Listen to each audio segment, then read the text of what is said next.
Number system అంటే ఏంటి?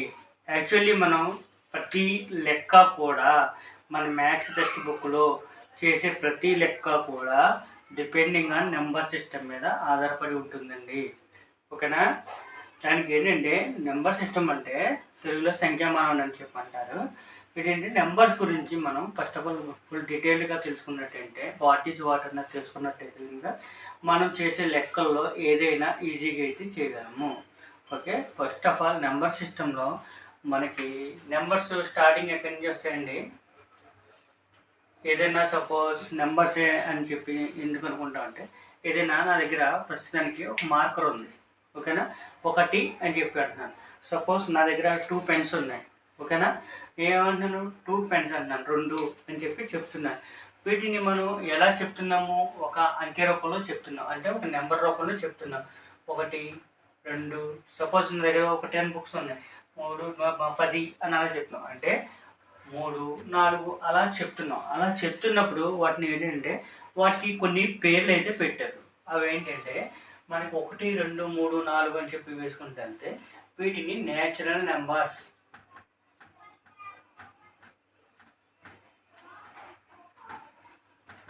Natural numbers అంటారు. నేచురల్ నెంబర్స్ ఎక్కడి నుంచి స్టార్ట్ అవుతాయి అంటే 1, 2, 3, 4, 5 ఇంకా అలా నెంబర్స్ వస్తూనే ఉంటాయి అన్నమాట అండి. అంటే 1 lakh, 10 lakh, 1 crore ఇంకా నెంబర్ ఆఫ్ నెంబర్స్ అయితే వస్తూ ఉంటాయి.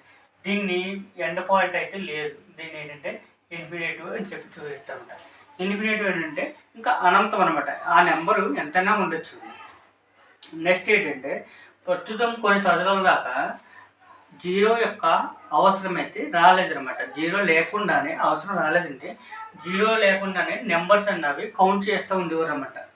కౌంట్ చేస్తే కొంతకాలం తర్వాత వాళ్ళు ఏం చేశారంటే నేచురల్ నెంబర్స్తో పాటు 0 యొక్క నెసెసిటీ గుర్తించి 0ని కూడా యాడ్ చేశారు. ఓకే, 0తో కూడా నేచురల్ నెంబర్స్తో పాటు కూడా 0 అన్నది యాడ్ అయ్యి కొన్ని నెంబర్స్ అయితే వచ్చినాయి. ఓకే, ఆ న్యాచురల్ నెంబర్స్తో పాటు 0 ఎప్పుడైతే యాడ్ అయిందో ఆ నెంబర్ని ఏమన్నారంటే హోల్ నెంబర్స్ అన్నారు. ఓకే, హోల్ నెంబర్స్ అన్నారు. ఏమవుతుంది?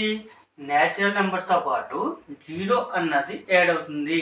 న్యాచురల్ నెంబర్తో పాటు 0 యాడ్ అయిందని ఏమంటారంటే హోల్ నెంబర్స్ అంటారు. ఓకేనా, న్యాచురల్ నెంబర్కి హోల్ నెంబర్కి ఒక చిన్న డిఫరెన్స్ చెప్తాను, మళ్ళీ చూడండి. 1 నేచురల్ నెంబర్ అవుతుంది, హోల్ నెంబర్ అవుతుంది. 2 నేచురల్ నెంబర్ అవుతుంది, హోల్ నెంబర్ అవుతుంది. బట్ 0 అన్నది ఓన్లీ హోల్ నెంబరే, నేచురల్ నెంబర్ అవ్వదు. ఓకే, క్లారిటీ వచ్చిందా? అర్థమైందా? నెక్స్ట్ ఏంటంటే నేచురల్ నెంబర్స్, హోల్ నెంబర్స్ అంటే ఇప్పుడు దాకా నా దగ్గర ఉన్నాయి. ఒక పెన్ ఉంది, ఒక పెన్సిల్ ఉంది, లేదంటే 2 పెన్నులు ఉన్నాయి, ఇవన్నీ నేను చెప్పుకుంటూ వచ్చాను. ఇప్పుడు నా దగ్గర లేదు అంటే లేని దాన్ని నేను వేరే వాళ్ళ దగ్గర తీసుకోవాలనుకుంటున్నాను. అంటే ఇప్పుడు దాకా ఈ మాట్లాడేది ఏంటంటే 1, 2, 3, 4, 5 అన్నది ఎలా మాట్లాడుతున్నానో ప్లస్లు ఉన్నవి కాబట్టి ప్లస్ రూపంలో అంటే పాజిటివ్ రూపంలో మాట్లాడాను. ఇప్పుడు నా దగ్గర లేని దానివి 0 కంట తర్వాత 0 కంటే ముందు ఏమవుతుందంటే -1, 1, 2, 3, 4 0 కంటే ముందు రైట్ సైడ్కి వెళ్ళి కొలితే ప్లస్లు వస్తాయి. ఓకేనా, మీకు ఇంకా బెస్ట్ ఎగ్జాంపుల్ చెప్తాను. మన దగ్గర చాలామంది స్టూడెంట్ దగ్గర స్కేల్ ఉంటుంది. స్కేల్కి మనకి ఎక్కడి నుంచి స్టార్ట్ అవుతుంది? 0 నుంచి స్టార్ట్ అవుతుంది. 0 నుంచి స్టార్ట్ అయ్యి రైట్ సైడ్కి వెళ్ళి కొలిది ప్లస్ వస్తుంది, 1 వస్తుంది, 2 వస్తుంది, 3 వస్తుంది, 4 వస్తుంది. బట్ అదే మనం ఇమాజిన్ చేసుకొని లెఫ్ట్ సైడ్కి వెళ్తే ఏమొస్తుంది? రైట్ సైడ్కి అయితే ప్లస్ వచ్చింది. 1, 2, 3, 4, 5 అని చెప్పి ఒక 15 దాకా ఉంటుంది. ఒక్కొక్క స్కేల్లో బాగా పెద్ద స్కేల్ అయితే 30 దాకా ఉంటుంది. అదే లెఫ్ట్ సైడ్ కూడా స్కేల్ ఉన్నట్టయితే కనుక మనం ఇమాజిన్ చేసుకుంటే కనుక -1 వస్తుంది అనమాట. 0 కంటే ముందే వస్తుంది -1, -2, -3, -4 ఇలా కూడా ఎండ్ ఆఫ్ వచ్చేంత వరకు సోఆన్ వరకు వస్తుంది. వీటికి ఏం పేరు పెట్టారంటే ఇంటీజర్స్ అని పేరు పెట్టారు. ఓకేనా, పాజిటివ్ నెంబర్స్తో పాటు నెగిటివ్ నెంబర్స్ వచ్చే వాటిని ఏమని చెప్పి అన్నారంటే ఇంటీజర్స్ అన్నారు. మళ్ళీ ఇందులో ఇంటీజర్స్లో 2 టైప్స్ ఉన్నాయి. ఇవేంటి? నెగిటివ్ నెంబర్స్ -4, -3, -2, -1 అన్నవి నెగిటివ్ ఇంటీజర్సే బట్ నెగిటివ్ ఇంటీజర్స్. అలాగే 0, 1, 2, 3, 4 అనేవి ఏంటి? ఇంటీజర్సే, బట్ పాజిటివ్ ఇంటీజర్స్. అడిగినప్పుడు క్వశ్చన్ అయితే క్లియర్గా అర్థం చేసుకోండి. పాజిటివ్ ఇంటీజర్స్, నెగిటివ్ ఇంటీజర్స్ అని కూడా అనొచ్చు. ఓకేనా? మళ్ళీ మూడు వాటిని ఒకసారి కంపేర్ చేసి చెప్తున్నాను చూడండి. 1 అనేది న్యాచురల్ నెంబర్ అవుతుంది, హోల్ నెంబర్ అవుతుంది, అలాగే ఇంటీజర్ కూడా అవుతుంది. ఓకే. నెక్స్ట్ 2 అన్నది న్యాచురల్ నెంబర్ అవుతుంది, హోల్ నెంబర్ అవుతుంది, ఇంటీజర్ కూడా అవుతుంది. కానీ ఏ ఇంటీజర్? Positive integer. ఓకేనా? ఇప్పుడు 0 అన్నది ఓన్లీ చెప్పాను కదా, హోల్ నెంబర్ అవుతుంది, అలాగే ఇంటీజర్ కూడా అవుతుంది. కానీ 0 న్యాచురల్ నెంబర్ అవ్వదు. ఓకే. నెక్స్ట్ -1 అన్నది ఓన్లీ ఇంటీజర్ అవుతుంది. అది ఏ integer? Negative integer. Whole number అవ్వదు, న్యాచురల్ నెంబరు అవ్వదు. నెక్స్ట్ వచ్చేయండి -2. ఇది కూడా సేమ్ వచ్చేసి నెగిటివ్ ఇంటీజర్ అవుతుంది, హోల్ నెంబరు అవ్వదు, న్యాచురల్ నెంబరు అవ్వదు. ఓకేనా? ఈ మూడు వాటి గురించి అర్థమైంది కదా. ఈ మూడాట్ల తర్వాత మనకు వచ్చేది ఏంటంటే రేషనల్ నెంబర్స్.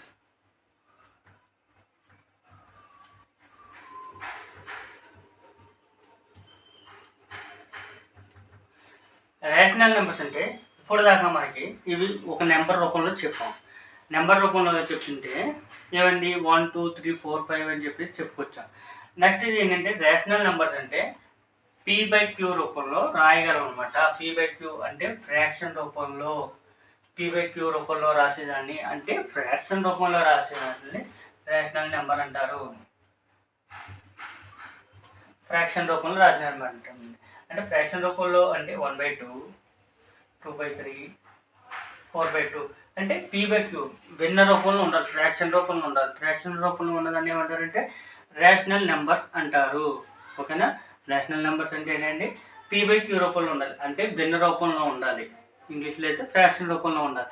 ఫ్రాక్షన్ రూపంలో 1/2 ఎగ్జాంపుల్ 1/2, 2/3, 4/2 అలాగా రాసిన వాటిని ఏంటంటే రేషనల్ నెంబర్స్ అంటారు. నెక్స్ట్ ఏంటంటే రేషనల్ నెంబర్స్తో పాటు ఇర్రేషనల్ నెంబర్స్. ఇర్రేషనల్ నెంబర్స్ అంటే p/q రూపంలో రాయలేని వాటిని p/q నాట్ ఈక్వల్ టు అంటే ఇలా కూడా ఉంటాయంటే ఉంటాయండి. అవే మనకి ఏంటంటే రూట్స్లో వస్తాయి కదా, √2, √3, √5 అలాగ మనం వీటిని p/q రూపంలో అంటే ఫ్రాక్షన్ రూపంలో రాయలేమన్నమాట. అంటే దీనికి వాల్యూ అన్నది వస్తూనే ఉంటుంది. మనం లెక్క చేసాం కొన్ని √2కి రూట్ కట్టడం కొన్ని వస్తూనే ఉంటుంది అనమాట. ఇలా p/q రూపంలో రాయలేని వాటిని ఏమంటారంటే ఇర్రేషనల్ నెంబర్స్ అంటారు. ఓకేనా? ఈ 5 అయితే కనుక అర్థమైంది కదా, ఒకసారి మీరు చూసుకుంటే ఒకసారి. నెక్స్ట్ ఏంటంటే ఈ 5 తర్వాత వచ్చింది మనకి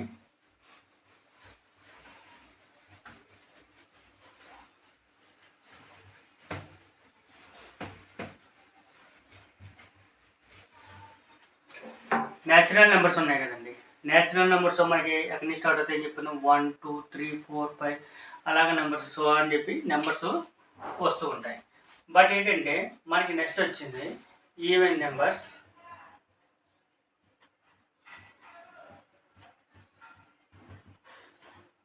ఆడ్ నెంబర్స్ అంటారు. Okay, even numbers, odd numbers అంటారు. ఈవెన్ నెంబర్స్ అంటే మనం ఏదైనా ఒక సంఖ్యను తీసుకుని ఏదైనా ఒక నెంబర్ తీసుకుని 2తో డివిజన్ చేసినట్టయితే కనుక మనకి రిమైండర్ 0 వస్తే అది ఈవెన్ నెంబర్ అవుతుంది.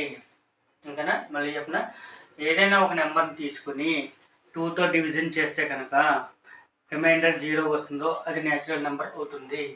ఓకే, ఇప్పుడు 2ని 2తో డివిజన్ చేసి చూద్దాం. 2 అంటే ఏం వస్తుంది, 1 టైమ్ 2 1 2 2 2 చేస్తే 0. ఓకే, అలా. నెక్స్ట్ ఏంటంటే ఇప్పుడు ఈవెన్ నెంబర్స్ అంటే 2 4 6 8 10 12 14 ఇంకా so on same. Next odd numbers అంటే చెప్పాను కదా, ఏదైనా ఒక నెంబర్ని 2 తీసుకుని డివిజన్ చేస్తే రిమైండర్ 0 రాకపోతే కనుక అది ఆడ్ నెంబర్ అవుతుంది. ఓకేనా? ఏంటి లైక్ దాట్ 2ని 3తో డివిజన్ చేస్తున్నాం, అప్పుడు ఏమవుతుంది 2 1 2, 3 2 ఇస్తే 1 రిమైన్ మిగులుతుంది కదా, ఇది ఏమవుతుందంటే ఆడ్ నెంబర్ అవుతుంది.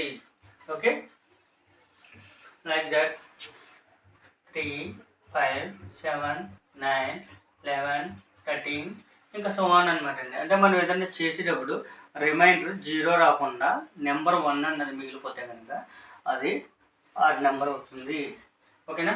మీకు మనకి ఇంకా ఫైండ్ అవుట్ చేసేలాగంటే అంటే ఏదైనా ఒక పెద్ద నెంబర్ ఇచ్చేటప్పుడు 548 ఆడ్ నెంబరా ఈవెన్ నెంబరా అని అడిగారు అనుకోండి, చివరిలో మనకి ఇక్కడ ఈ 4 నెంబర్స్లోంచి 2, 4, 6, 8 వన్స్ ప్లేస్లో ఈ 2, 4, 6, 8 ఏ నెంబర్ ఉన్నా సరే అది కాస్త ఏమవుతుందంటే ఈవెన్ నెంబర్ అవుతుంది.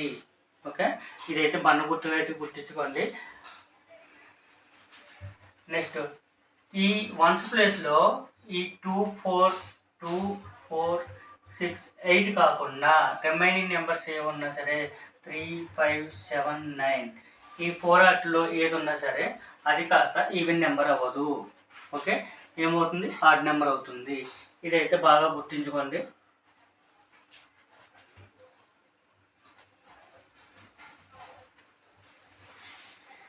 ఓకే, ఇప్పుడు మనం దేని కోసం డిస్కస్ చేసాం మళ్ళీ ఒకసారి చెప్తున్నాను. న్యాచురల్ నెంబర్స్ కోసం డిస్కస్ చేసాం, హోల్ నెంబర్స్, నెక్స్ట్ ఏంటంటే ఇంటీజర్స్, అందులో పాజిటివ్ ఇంటీజర్స్ నెగిటివ్ ఇంటీజర్స్తో చేసాం. నెక్స్ట్ ఏంటంటే rational numbers, next irrational numbers, even numbers, odd numbers also discuss చేసాం. ఇందులోంచి ఈ డౌట్ అయితే ఏం లేదు కదండి.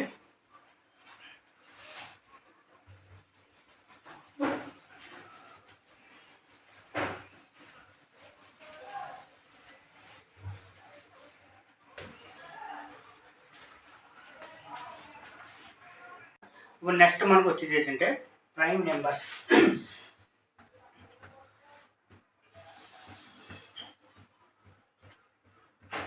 ప్రైమ్ నెంబర్స్ అంటే ఉన్న నెంబర్స్ అన్నట్లోకి 2 ఫ్యాక్టర్స్ అన్నవి రావాలన్నమాట.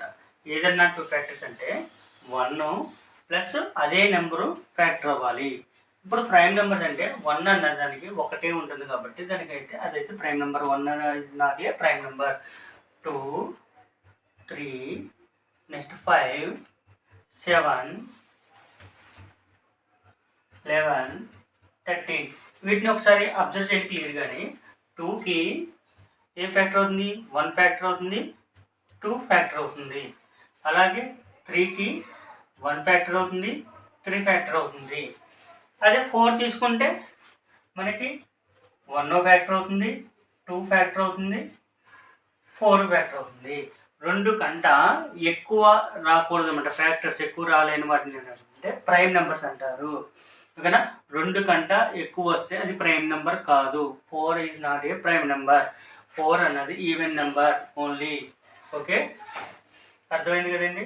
నెక్స్ట్ 7కి కూడా తీసుకుంటే 5 తీసుకుంటే 5 కూడా సేమ్. 1, 5 మాత్రమే ఫ్యాక్టర్స్, మిగిలిన ఏమి లేవు. నెక్స్ట్ 6కి మళ్ళీ 6 తీసుకుంటే ఏమవుతుంది? 1, 2, 3, 6 ఆల్సో అంటే 6కి 4 ఫ్యాక్టర్స్ వస్తున్నాయి. అంటే 6 is not a prime number. Okay, అర్థమైంది కదండి. ప్రైమ్ నెంబర్స్ అంటే ఏంటి? 2 ఫ్యాక్టర్స్ రావాలి. 2 ఫ్యాక్టర్స్ వచ్చినట్టయితే కనుక అది ప్రైమ్ నెంబర్ అవుతుంది. 2 ఫ్యాక్టర్స్ మాత్రమే ఉండాలి. ఓకే, ఇందులో ఇంకోటి అబ్జర్వ్ చేయండి. Lowest even prime number and even number ఏదంటే 2 అవుతుంది. Even number 2 is the even number and prime number also. Okay, అలాగే 3 is the odd number and prime number also. తర్వాత కోప్రైమ్ నెంబర్స్ అని వస్తాయండి. కోప్రైమ్స్ అంటే సైడ్ బై సైడ్ ఉంటాయండి. అంటే పక్క పక్కనే ఉంటాయి అన్నమాట. మధ్యలో ఒక నెంబర్ మాత్రమే డిఫరెన్స్ ఉంటుంది. దాన్ని కోప్రైమ్స్ అంటారు. అవి ఏంటంటే 2, 3, 5, 7 ఓన్లీ ఒక నెంబర్ మాత్రమే మధ్యలో గ్యాప్ వస్తుంది. డివిజన్ చేసేటప్పుడు చూసుకోండి ఒకసారి. 11, 13 అలాగే 17, 19 ఇంకా 100 వరకు కూడా అలా ఉంటాయి. ప్రతిదీ కూడా మీరు కూడా ఒకసారి చెక్ చేయండి ఒకసారి. ఇంకా ఉంటాయి. ఓకేనా. కోప్రైమ్స్ అంటే ఏంటి? 2, 3, 5, 7, 11, 13 సైడ్ బై సైడ్ ఉంటాయి అనమాట. అంటే సైడ్ బై సైడ్ ఉంటే ఓన్లీ 1 ఫ్యాక్టర్ మాత్రమే వస్తుంది. మధ్యలో ఒక నెంబర్ అయితే డిఫరెన్స్ వస్తుంది.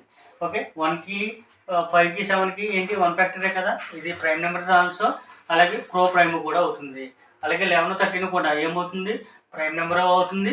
కో ప్రైమ్ 11, 13 అన్నప్పుడు కో ప్రైమ్స్ అవుతాయి అన్నమాట. అలాగే 17, 19 అంటే వేరే ఫ్యాక్టర్ ఏది అవ్వకూడదు, వేరే టేబుల్లో ఏది కూడా ఈ నెంబర్స్ అన్నవి డివిజన్ అవ్వకూడదు అనమాట. అర్థమైంది కదండి. వీడియో కొద్దిగా లెంతీ అయిపోవడం వలన కొద్దిగా అయితే ఆపుతున్నానండి. నెక్స్ట్ క్లాస్లో అయితే మీకు మల్టిపుల్స్ గురించి, ఫ్యాక్టర్స్ గురించి, అసలు ఫ్యాక్టర్స్ అంటే ఏంటి, మల్టిప్లికేషన్ అంటే ఏంటి, ఎల్సిఎం అంటే ఏంటి అన్నది నెక్స్ట్ వీడియోలో మీకు క్లియర్గా ఎక్స్ప్లెయిన్ అయితే చేస్తాను. నా ఛానల్ నచ్చినట్లయితే కనుక లైక్ చేయండి, షేర్ చేయండి, సబ్స్క్రైబ్ చేయడం మాత్రం మర్చిపోకండి my dear friends. Okay, thank you.